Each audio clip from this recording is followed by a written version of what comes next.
This is what the Albanian village of Ferras looks like after serious floods ravaged the south of the country. Dozens of houses have been submerged by rainwater, with one person reportedly dead. Emergency crews and boats were deployed to rescue those in danger. Today we were inundated. The police came and pulled us out with the police rescue boats. We thank them for coming and helping us. We saved the livestock, we saved ourselves. It reached the second floor, almost 2.5 meters up.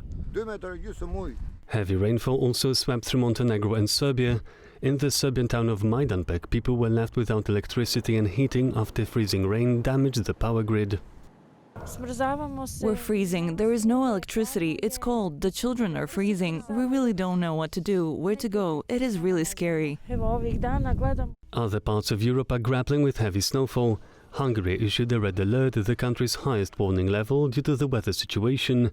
2 highways in the Czech Republic have been blocked due to accidents. Germany was hit even harder. All long-distance railway service in the country's north was suspended on Friday, and icebound roads pose a deadly threat to the citizens.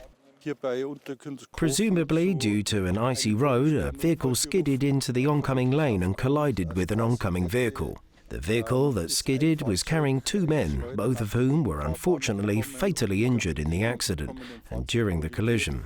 In the UK, Storm Goretti brought major traffic disruptions and caused at least 150 school closures across Wales. Passengers faced delays and cancellations at London's Heathrow Airport and Birmingham Airport. The traffic in Britain's second largest city was paralysed amid the weather. I was hoping to get on some train, but got in the morning because I was travelling. To be honest, I had to travel from University Station to New Street by train. Those been cancelled out. Looked for the buses, they've been cancelled out. Had to get a cab.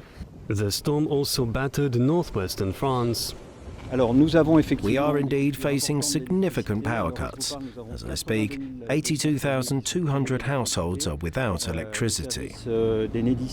A blanket of snow has already covered large parts of Western as well as Central and Eastern Europe. Alongside more snowfall, the continent is now bracing for gales forecast to reach up to 150 kilometers an hour. For TVP World, I'm Piotr Miszczuk.